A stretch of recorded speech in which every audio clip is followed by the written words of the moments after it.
Magyanatimirandasya Gyananjana Shalakaya Chakshavanutanjena Tasmai Shri Gurave Namaha. So, our usual Zoom schedule has been disrupted for various factors. And now I'm experimenting with different meetings, different time zones, different topics. And I've been feeling the inspiration to go into Bhagavad Gita again. We were previously holding a weekly Thursday meeting, right? And I've been thinking about getting into again. And actually, Axel, you inspired me. Axel, you posted a beautiful story on your Instagram with a Bhagavad Gita image, and that was like my confirmation. Okay, we're gonna go into Bhagavad Gita. And Axel, he's new, only a year or so to Krishna consciousness, but so inspired. And he goes out on the streets in Palmdale, California, distributing Bhagavad Gitas. And he's very young. He's only about 21 or something like that. So he's a great inspiration to us all. Okay, this is my inspiration to go through Bhagavad Gita again. Unfortunately, I have some setting I need to fix. Previously I would do a screen share with Bhagavad Gita. I'm being restricted from that. I'm gonna have to figure out how to fix that.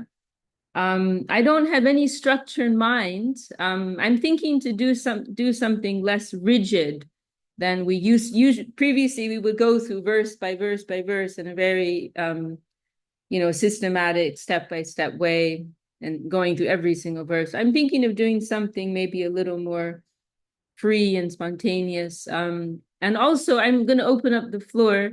If anyone here has some specific idea or has a particular question or anything related to Bhagavad Gita, if anyone wants to put it on the table, then please share it.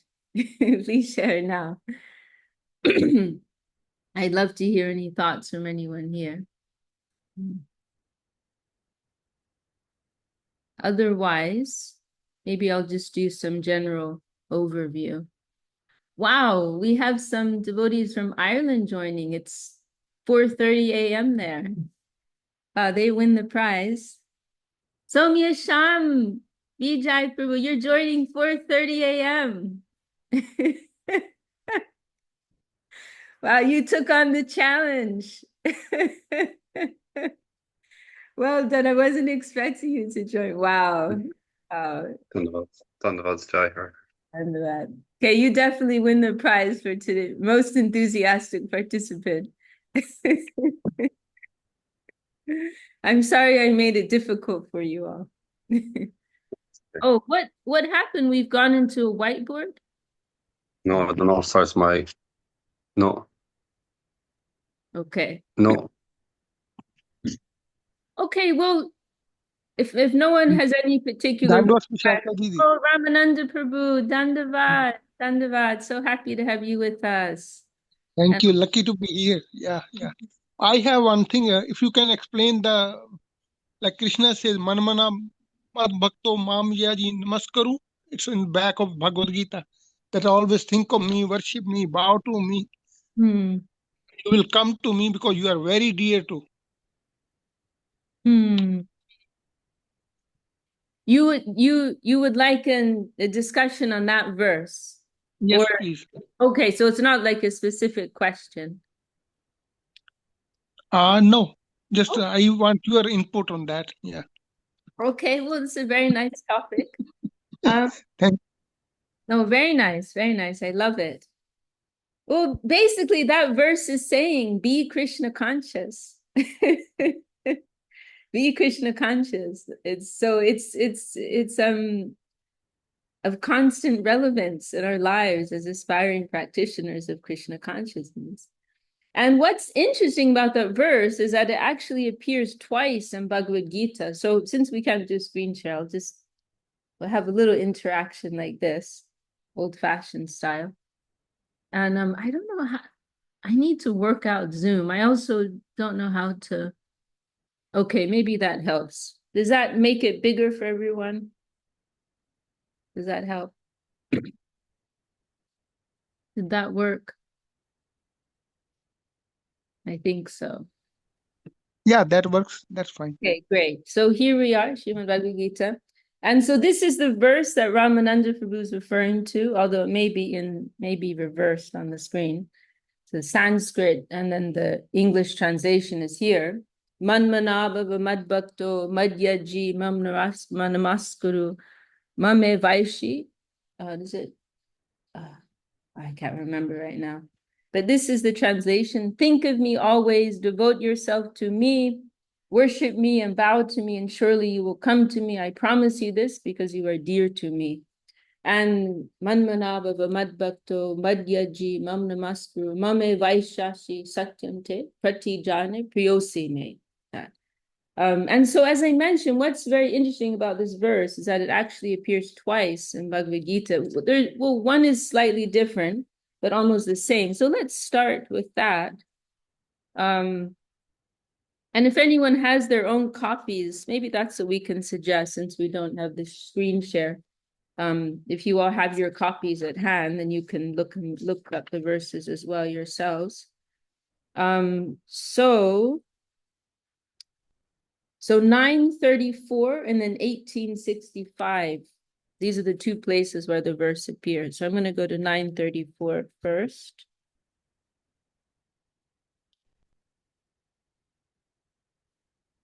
And you know what, Axel, I'm going to give you a little time to prepare because you have so much specific inspiration for Bhagavad Gita. I'm going to ask you to share something later in the meeting about your inspiration on Bhagavad Gita. So Axel, you've been warned. Be ready, okay? 934.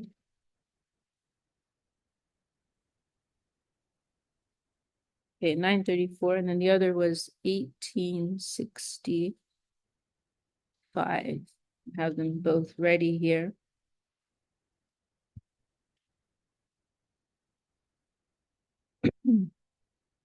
And we can also mention, right? Let's see.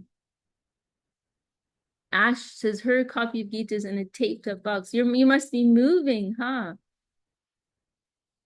Okay. Well, that's very good news. You have it ready to go with you to your next destination. That's wonderful. Moving back near my mom. Okay, cool, cool. She must be so happy. Oh yeah.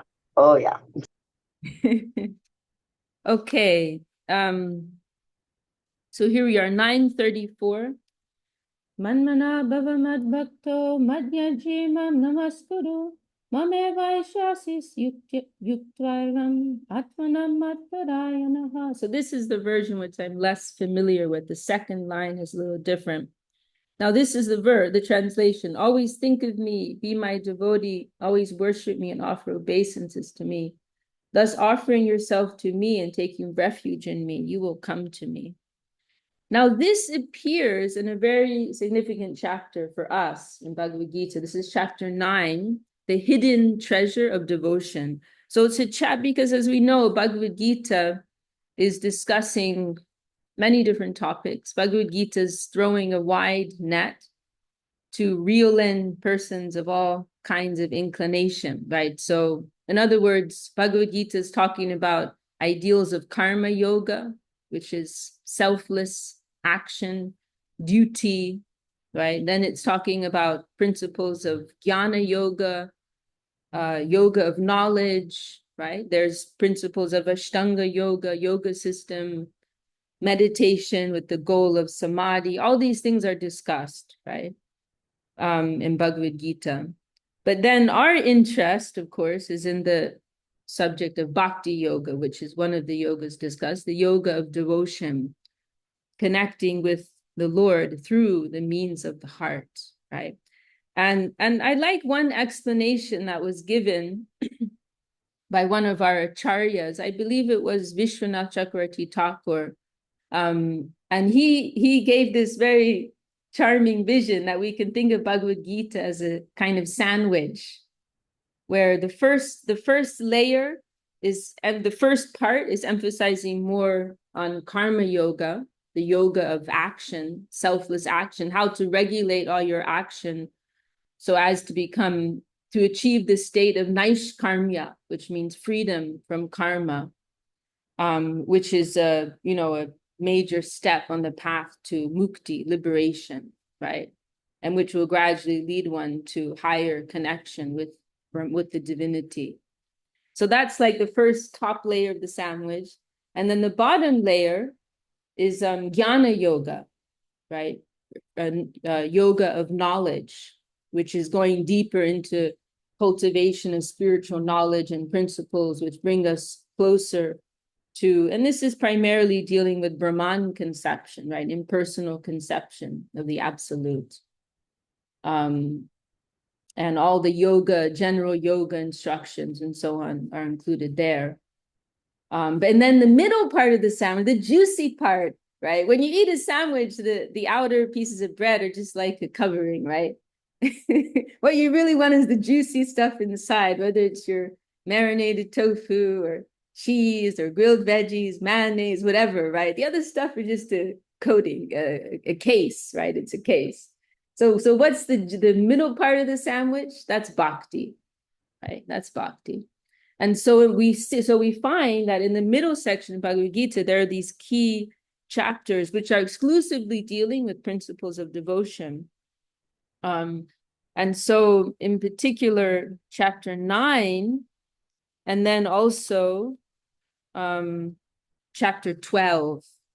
These are the two chapters in Bhagavad Gita which are emphasizing principles, or not just emphasizing, but exclusively dealing with principles of devotion. So chapter 9, that's right, Raja Guhya Yoga, the hidden treasure of devotion. And then chapter 12 is called Bhakti Yoga. This isn't our edition, actually. You'll find every edition has different chapter names. So chapter 9, the hidden treasure of devotion, and chapter 12, the path of devotion. So, and why is it described here as a treasure? Because this bhakti, it's kind of like a secret. It's an open secret. You don't need to make your life so complicated with all these troublesome austerities and renunciation and so on. You don't need to do this whole wind about path, right? To reach purification, liberation, connection with divinity and so on. But you can just go straight to the essence through the path of the heart, right? Which represents the core of our being.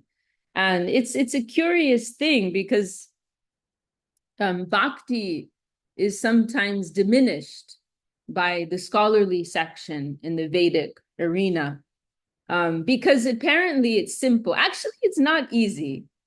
Not why? Because we have to deal with our ego. We have to fight our ego. So actually, it's not that easy. But on one level, it's easier, right? Because you're not being forced to renounce the senses. Rather, you're being encouraged to engage the senses and gradually overcome them in that way, right? And bhakti also is not emphasizing, arduous study of the scriptures. Bhakti is not emphasizing anything that is physically or mentally very strenuous. And so for that reason, it's kind of poo-pooed by a certain section. And so you'll see if you look in the first, and that nice comment from, and then Sharma here. Let's see. Aha. And then Sharma says, exactly, it's such a misnomer. I used to think the same, that bhakti is easy, but it is so not. And once you actually dive into the practice, you'll see it's the most difficult. Because this is an interesting thing. If you look at the other types of yoga, it's a lot, you're kind of more free to grow with your ego, let's say. And this is the danger, that one may become very advanced in renunciation, for example, but then their ego is also growing with that, right? But in the culture of bhakti, from the very beginning, the emphasis is on sharanagati, surrender. It's about giving up the ego. That's the emphasis, beginning, middle, and end, right? So let me go back to what I was saying here. In the beginning of chapter 9, that's right. Kṛṣṇa says directly here, he says, know this to be the king of This is a kind of well-known verse. Raja Vidya Raja Guyam Pavitram Idam Uttamam Pratyakshavagamam Dharmyam Susukam Kartam Avyayam. Know this to be the king of secrets, the king of knowledge, supreme, pure, and imperishable. It is known by direct realization, by one eager to serve me. It is the perfection of religion and very easy to practice, right? So it's an interesting combination of characteristics, isn't it? Simultaneously, it is the king of secrets. And then it's also very easy. It's almost like, oh, you didn't know it could be this easy. you didn't know, you thought you had to go this very difficult, complicated path, but actually it doesn't have to be. There's a nice expression of Srila Swami Maharaj Prabhupada: simple for the simple, complicated for the complicated, right? It doesn't need to be so complicated. There's a very wonderful verse in Srimad Bhagavatam that I'm reminded of. Nanda Kim Makarod Brahmam Yashoda Ba Mahabhaga Yasya Linde Param Brahma. I can't remember. Nanda Kim Makarod Brahman. Maybe Suyashru can remember the verse. And welcome Yakshini. Very happy to have you with us also. But the verse is saying, and then there's another one, Shrutam Apare Shmitam Itare Bharatam Anya Bhajanta Bhavapita Aham Ihan Andam Bande. Oh, this is the one I'm thinking of. Aham Ihan Andam Bande Yasya Linde Param Brahma. These are two similar verses. One's in Bhagavatam, one's in Chaitanya Charitamrita, Raghupati Upadhyaya. But they're expressing this idea that there are many spiritual practitioners. They follow all of these different complex, abstruse spiritual methods of advancement, right? But we're looking at Nanda Maharaj, who's Krishna's dad, who's the God's dad, God's father. We're looking at Mother Jashoda, who's suckling, Nanda Maharaj, Kṛṣṇa, the Supreme Absolute, is holding his shoes on his head. Mother Jashoda, his mom, is suckling him on her breast. And it's like, well, look at them. Like people are following all these complex things, practices of austerity, meditation, and so on. But they've got that Supreme Absolute in the palm of their hands, right?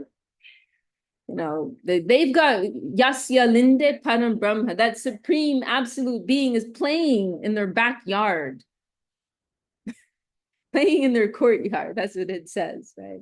And so then one of these verses, it's saying, some people are following the Shruti section of the scripture. Others are following the Smriti section. Others are following the Mahabharata. But as far as I'm concerned, I'm following Nanda Maharaj. Whatever he did, that worked. Because he's just going by a very simple and direct method, right? It doesn't need to be so complicated. Just by a simple, direct method of the heart, It's like if you're asking someone for directions, and this happened especially in India. I'm basically Indian, so they're my own people. I'm not insulting anyone, but it's so funny. If you're trying to find somewhere, you ask them for directions, they will literally make it up. And I think it's like an expression of politeness because they don't want to say no, so they don't know. They'll just make it up. It's very funny. It's like a classic thing here. So over here, over there, but maybe it's right under your feet. It's right there. It's right there, right in front of you. It's, there's also that analogy given, that parable given of a man who he's living in poverty, and then one astrologer, Jyotish, comes to him and he says, you have great wealth right underneath you. You don't need to live like this. It's right underneath you. Right. There's one in one of our books, Golden Volcano of Divine Love, Srila Sridhar Maharaj is discussing these verses and in connection with the Shikshashtakam of Sri Chaitanya Mahaprabhu. And he uses this funny analogy. He says, if someone tells me, this is a very, Indian analogy, but he says, or I suppose it is, I don't know, old-fashioned, let's say. But he says, if someone tells you that a hawk has come and snatched your nose away, then what will you do? Will you go running in this direction, that direction to try to get your nose back? He says, or will you first check whether your nose has actually been taken? Maybe that person's just pulling a prank on you, right? He uses this funny analogy. So in the same, so then he says, if I am told that I can achieve the highest object of my life through a very simple and direct method, then why will I go on this very roundabout, complex, abstruse path? Why should I go that way when I can have it in such a simple and direct way, right? So this is the principle of Krishna consciousness. But this is also why, see, our edition of Bhagavad Gita is called the hidden treasure, because most persons are not ready for this, right? They're not ready for this. And so it is like, as I said, it is like an open secret. The path of devotion is like an open secret within the Vedic world. And so Krishna is speaking on this at the beginning of this chapter 9. And then he's speaking on this, and then that verse, which Ramananda Prabhu brought up, that is mentioned here in this chapter. Yeah, it's at the end of, it's the last verse of this chapter. Always think of me, be my devotee, always worship me and offer obeisances to me. Thus offering yourself to me and taking refuge in me, you will come to me. This is the essence of Krishna consciousness, right? The essence of Krishna consciousness. And Srila Sridhar Maharaj, our Param Guru, he talks about this verse, and it's recorded in our book, Search for Sri Krishna, Reality the Beautiful. And he talks about this verse in a very charming way. And he says how shamelessly Krishna is canvassing for himself in this verse, right? It's like shameless. How can Krishna talk like this? Always think of me, worship me, love me, right? So it sounds a little arrogant, right? But why? Because he knows that is what is best for us. Right? He knows that is what is better. Our highest benefit will be achieved by fully giving our hearts to Krishna, always remembering Krishna, offering everything to Krishna. Krishna Padaika, every time, place, and circumstance, to remember Krishna and to offer ourselves to Krishna, to serve Krishna, to dedicate ourselves to Krishna. He's actually in a position to say that, right? It's not for his own benefit. It's not out of some arrogance, but it's for our, it is like a parent, you could also say, just like a mother or father may say to their child, please listen to me. Please follow my instructions. Please do what I say. You may not be ready to understand, what I say and why I'm saying it, but just believe me, it's going to be good for you. Don't put your finger in the fire, right? You may not understand why. Just trust me on this one. It's going to hurt. So like that, a parent may sound arrogant sometimes speaking to their child like that, but it's saying it out of love, right? They're saying it out of love. And so let's see, I'm going to go to the second place, 1865. And we have some more comments here. From Suyash and Anand. Okay, so now I'm going to go to 1864. So this is the conclusion, right? This is the conclusion of Bhagavad Gita. And this verse, where the context is interesting, it appears just before Krishna makes the clarion call of Bhagavad Gita, where he makes his concluding statement to give up all other dharma and just come directly to me, right? Again, coming back to the hidden treasure of devotion. Right. Previously in this 18th chapter, it's called the Path of Liberation in our edition. So it's focusing more on renunciation, moksha yoga is the Sanskrit name here. But then after that, Kṛṣṇa is then concluding with this. Well, actually, if I'm really going to speak directly with you, you don't have to follow any of these things I said previously, but just come to me with your heart. Be my person, and I'll take care of everything else. Right. And this is another point about the culture of bhakti, right? That everything will come through that as a side effect, right? It's not that we have to separately culture detachment, we have to separately culture knowledge, but this is the principle of real Krishna consciousness, that through devotion, everything will come behind that. Everything will come in the wake of that, right? And there's a very nice verse in Srimad Bhagavatam, which we've been meditating on here the last few days, where there are many verses in the scriptures, which are particularly Srimad Bhagavatam, which are making this point that through this central action of giving our heart, right? Avrishmiti Krishna Padada Vindayo begins like this. Through this central action, the essential principal movement, everything else will follow, right? So purification of the heart, awakenment of knowledge, the arising of knowledge, right? All these things will come in the wake of devotion. Krishna has everything, right? He can give anything he desires, right? So through this central movement, everything else will follow. And this is a principle of Shraddha, faith. This is a principle of faith. That, in Chaitanya Charitamrita is this verse defining what is Shraddha, what is faith. Shraddha Shabde Vishwas Kahe Shujirda Nishtoy Krishna Bhakti Koile Sarva Karma Krita Hoy. That what is Shraddha? Shraddha is the firm conviction that by devotion to Krishna, everything will be attained, everything will be fulfilled through that, right? Through that. Of course, to truly hold that in our heart and truly live by that, that is a very high standard of faith, which we can only worship at this stage.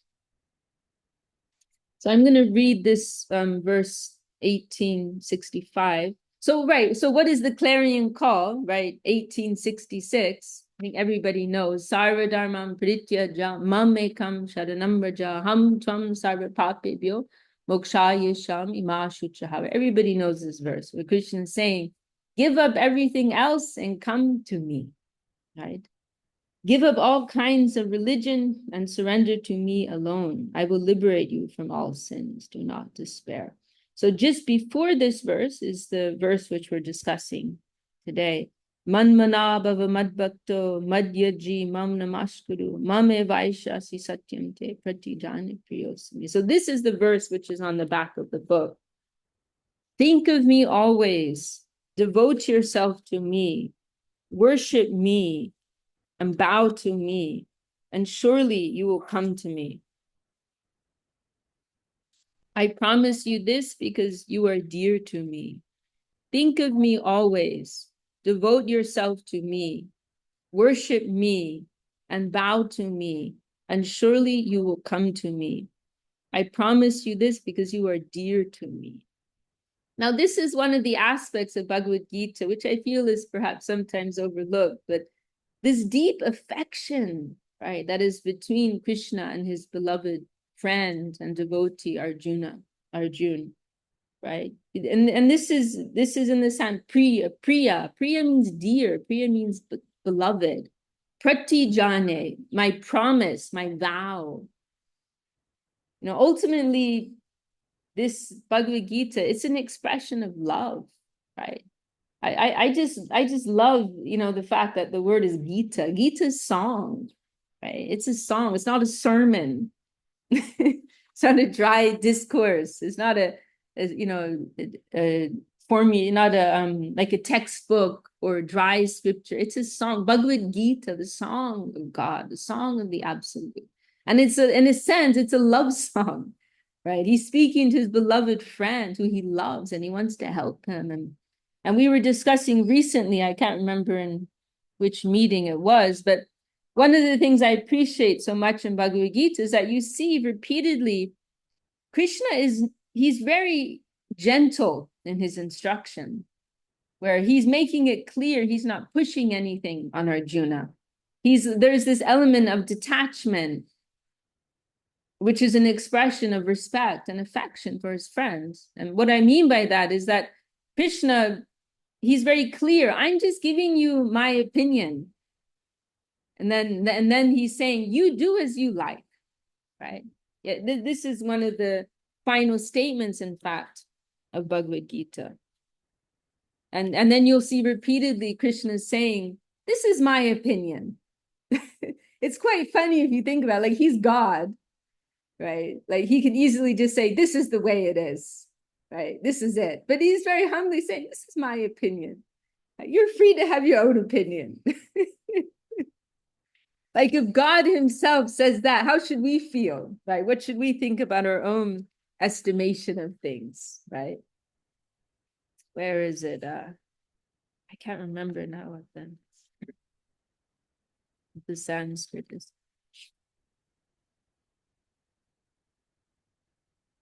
I can't remember. But anyhow, he makes this statement,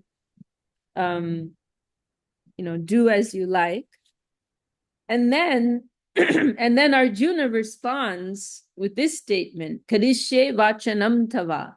I will follow your words. I will follow, like he's making his own conscious decision. It's not like, this is what I have to do because Krishna told me, right? But considering everything you've said from the heart, I'm feeling this is what I want to do. My doubts have been destroyed. I can now remember who I am. I'm firm in my resolve. I shall follow your instructions.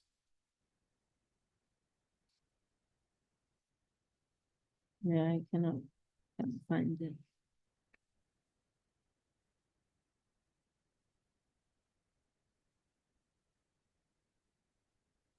So it is, full of affection. And then in this verse, which we're discussing today, he's saying this, you are very dear to me. I love you. You are dear to me. I want the best for you, right? And this is my recommendation to you. And what is really tricky in our practice of Krishna consciousness is that, we're all living with this as like you can say like our pole star. Is that right? We're all living with these principles as like our pole star. We're following them. You can say it's part of like the overarching theme of our life.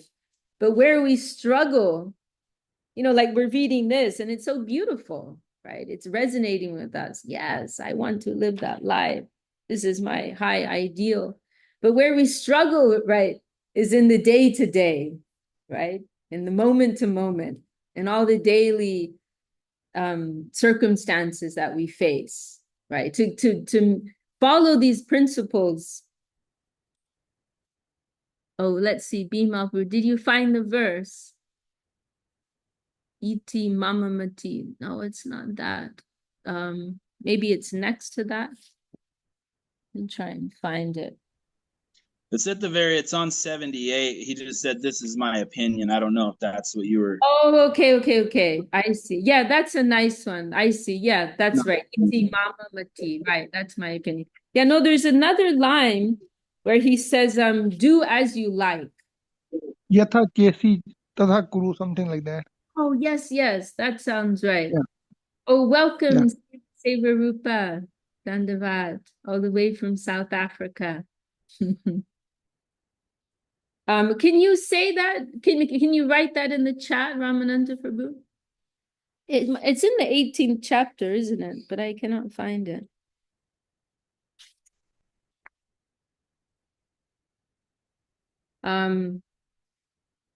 Okay. Now we're getting stuck on this, huh? Oh, here it is, 63. I found it. Yate chasi tatakuru. Here it is. Yeah, it's 1863. Iti te jnanam akyatam guya guyatanam maya vimishaita sheshena yate chasi tatakuru. Yate chasi tatakuru. As you like. You do as you will. Like literally, icha. Icha means desire. So as you desire, tatakuru. Tatakuru. Do that. Do that. That's what he says. There's like no ego. There's no pressure. Right? There's this sweet, affectionate detachment. You are free, right? You are free. So going back to what we were discussing, this is where we struggle, isn't it?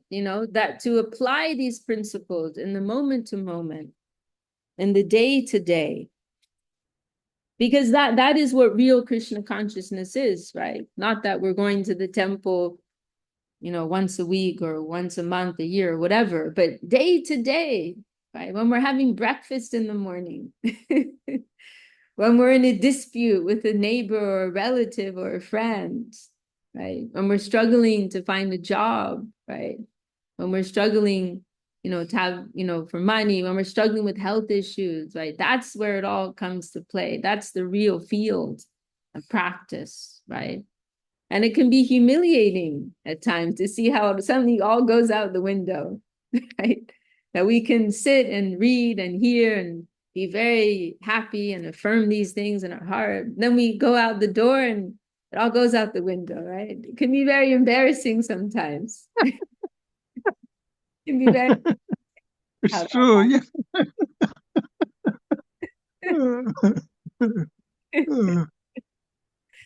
That's why Gurudev said we are practitioners. We are aspiring, we are students. Yeah, Gurudev remind again and again, even Guru Maharaj, that we are students. Yeah, I learned so much. I was listening this morning some Vaishnava, amazing actually.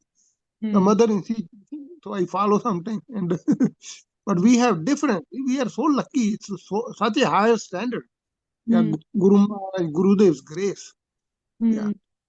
Srila Prabhupada published Bhagavad Gita as it is. So our Guru Maharaj already said Krishna is sweet absolute. See, we already jumped so high. Very different higher levels. Yeah. Yeah. Thank you so much. You make it come real. Yeah. Thank you. Yeah. Yes, we are sadhakas, right? We are not siddhas. Yeah. We are all practitioners. We are not perfected beings, right? And so there is the rub, right? Yeah. So much potential we have. See, so much potential. Yeah. Yeah. Thank you so much. Thanks for bringing up this wonderful topic, Prabhu. So just to go a little more into the verse here, and I suppose we've just been discussing this, but in Krishna consciousness, everything is consciousness, right? And this is one of the unique aspects of this. It's bringing religion out of the world of ritual and formality, bringing it into the realm of the heart, right? So when Krishna says, worship me and bow to me, he's not necessarily meaning literally, right? Or it's not limited to that. But in your, kai, man, vak, right? In your thoughts, in your words, and in your deeds to bow to, right? Like I remember Charyamars, he would joke like how sometimes when he was giving lectures to some big group, many persons would come and they're very eager to bow and to, give their donation, but they won't listen to the talk. They won't really be paying attention to the talk, right? But that's not what this is about, right? That's not what this is about. And our Gurudev, he would try to break that kind of mentality in us also. Like for example, there was one occasion, one of his personal attendants our Gurudev said, "Oh, could I have a glass of water?" Something like that. And then his attendant, he gave, but he was sitting next to our Guru, and so he stood up, and then before he went to get the water, he like bowed down on the ground, and then he went to get the water, and then he brings it. And our Gurudev said, "Actually, you don't need to do that. You can just bring me the water. You don't need to give your dandava. You don't have to give your respects all the time. You can just bring the water, right? Like simple, practical, direct. That there can be a kind of addiction to this type of ritualistic expression in our spiritual practice, right? And it has its place, right? It helps us in one sense, and we use it in one sense. But that's not what this is essentially, right? And then, this is one of the beautiful aspects of Vaishnavism in general, that it's emphasizing that direct connection of the heart. And what is real, it's like normal, simple, direct exchange, like another example, when I was in Mauritius recently, I had a nice discussion with Amalendu Prabhu, one very nice devotee there. And he was sharing how he was there. He was one of the main priests, pujaris, when our deities there were installed in 2008. Our Gurudev was there. And our Gurudev was like giving him direction in leading the installation. There's so many ceremonies, particularly the fire sacrifice, and then particular type of puja. And our Gurudev was giving him instruction. But our Gurudev mentioned that, also, actually, none of this is necessary.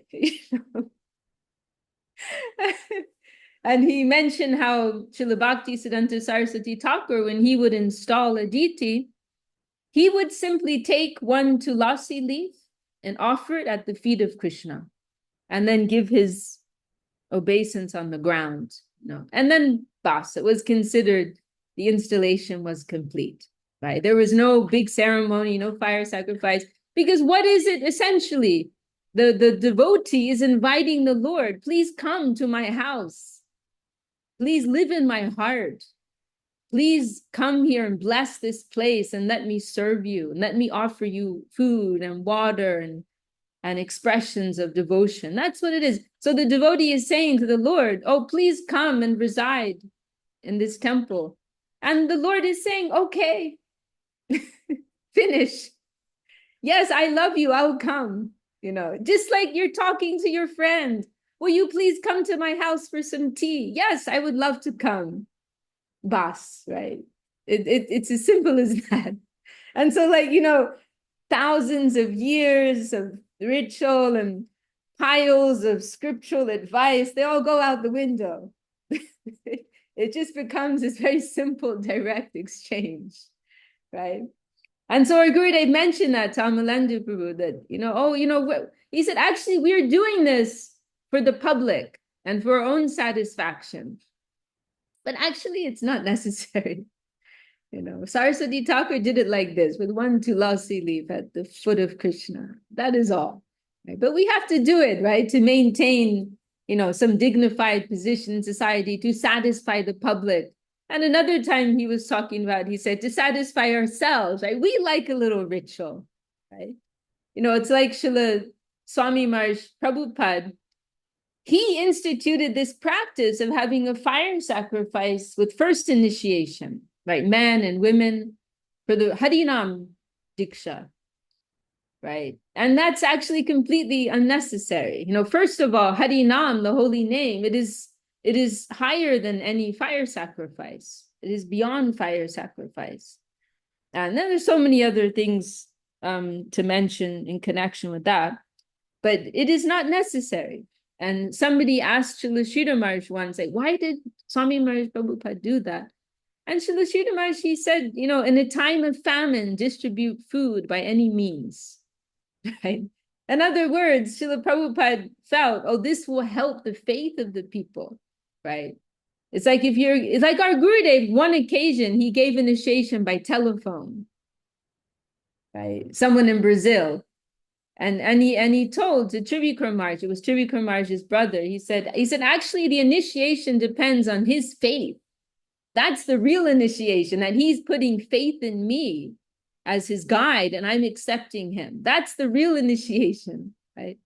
But we're doing some formality for our own faith. And so Swami Maharaj took it to that extent, right, of having a grand fire sacrifice, because we like that. It helps, it strengthens our faith. Oh, this is, we're going, you're going to remember that moment. It was a grand, special moment, and the incense was blowing in the wind, and the flowers had such sweet scent, and it was such a grand occasion, right? We're going to remember that. I've at least 2 different devotees told me that when they first went to the temple, the thing that impressed them the most was the fire lamp. The fire lamp that you use in the arati, in the worship of the deity, the deep. That was what captured them. Oh, it was such a profound moment. So all these things, the sense, because we're living on the sensory plane, right? That's what it comes down to. We're living in the world of the senses. And so this is also one of the aspects of Krishna consciousness, where we're not being told to reject the senses, but connect, dovetail. And although our connection in the beginning, it may be on a sensory level, or it may be on an intellectual level, it may start like that. The birth of our faith may be there, as Srila Sridhar Maharaj mentions. The birth of our faith may be in intellectualism. The birth of our faith may be in some attraction of the senses. But that won't be the end, right? That will be the first hook. It will be captured there. But we'll continue from there on, right? We'll go deeper from there. Or one would hope so. So nice topics. Well, Axor, can you share something with us? Tell us about what inspires you about Bhagavad Gita.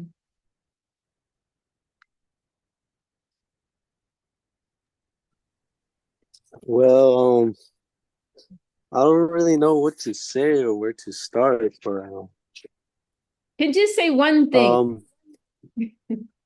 Okay, well, I'll start with like an experience I had recently. So it was like a couple of nights ago, and this week I had set up a schedule that will be just so I can get to bed early and wake up early in the morning. And so I just made it strict, like, okay, I gotta be in my room by 10:30, get the pots washed up before all that. And so there's this one night where I had finished, well, my cousin told me that he was coming over for prasadam because I had invited him, but he came so late. I told him like 2 hours ago, and he showed up around that time when I was getting ready for bed, and I was just very, just like, I guess, like, oh, you're running on my time and that kind of stuff. Like, I was feeling that kind of mood, but my inner voice was saying, to try and follow what Srila Govinda Maharaj says of giving honor to others, and giving them respect, and I know that's what our gurus want us to do, is to distribute the prasadam and do those kind of acts. And then so after I had served him, I was just thinking of that. And when I went to my room, I opened up a page from the Gitamritam, and I read the verse where it says, O Partha, such a person does not meet with destruction, either in this world or the next. One who performs acts of virtue never suffers misfortune. And it kind of, like, when I was just reading that, I went into the next page, and Srila Maharaj goes in and he says, we must try to find out what sort of unit I am. The quest is necessary in our position. we cannot eliminate self-search or self-analysis. And when I was reading that, I just really thought of like that whole little like moment I had, and really like trying to see myself as really the servant of the servant, and not trying to deny that position that I have been given by our gurus. But there's also other things that have happened that have related to this verse in my life, but that's just one that I would like to share, and that's that's about it. Very nice, Axel. It's beautiful to hear how you're applying, Bhagavad Gita in your daily life, right? That's what we were discussing. This is the real challenge, to really embrace these teachings moment to moment. Can you tell us which verse is that? Do you have it at the top of your head, the number?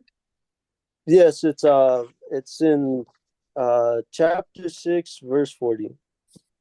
Chapter 6, verse 40.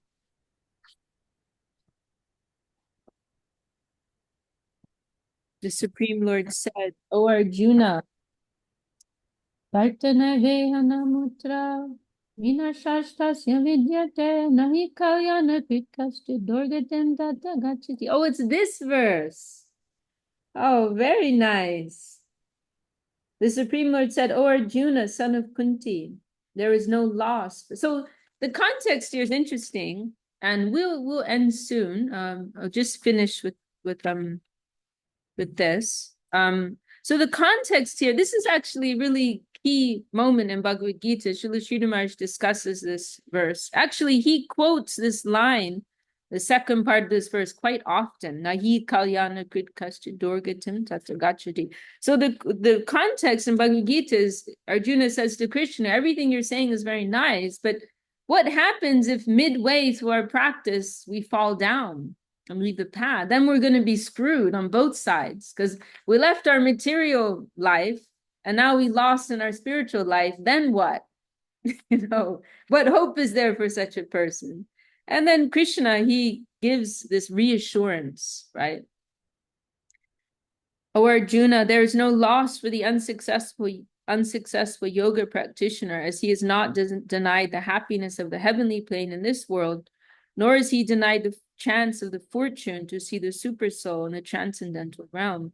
This is so, O dear one, because a person who performs virtuous actions never suffers an ill fate. And now some of you may be familiar, Srila Sridhar Maharaj, he phrases this statement of Krishna in this very beautiful way with his own expression. That is, sincerity is invincible. That is how Srila Sridhar Maharaj paraphrases this. Nahi kalyana kritkasya dorgatim tata gachati. That sincerity is invincible, right? So in other words, we may begin something to moving towards our high ideal, but we fail. We have, we are, to err is human. Right? But we started out with some genuine good intention, right? With sincerity, right? In other words. And if we are sincere, the Lord will help us. The saints will help us. The environment will help us. So we'll bhumo skalita boomer eva valambanam, right? We fall on the ground, we use that same ground to stand up. So in our approach towards the Lord, we may fall down, but again, we get up on that very ground and we continue. So the main point, what is really the valuable commodity here is our sincerity, right? So if we have that good intention, we can never go wrong. We're always right, actually, even when we're doing wrong, because we're learning, right? We're growing, we're progressing. So that's very wonderful that you brought this verse up for us to meditate on, Axel. Nahi kalyana kritkasya dorgatim tata gachati. So that's 640. If anyone wants to look it up again later. Okay, well, maybe we'll close here for today. Does anyone else want to bring up any comments, any shares or question before we close? It's been so wonderful to sit with all of you and discuss Srimad Bhagavad Gita.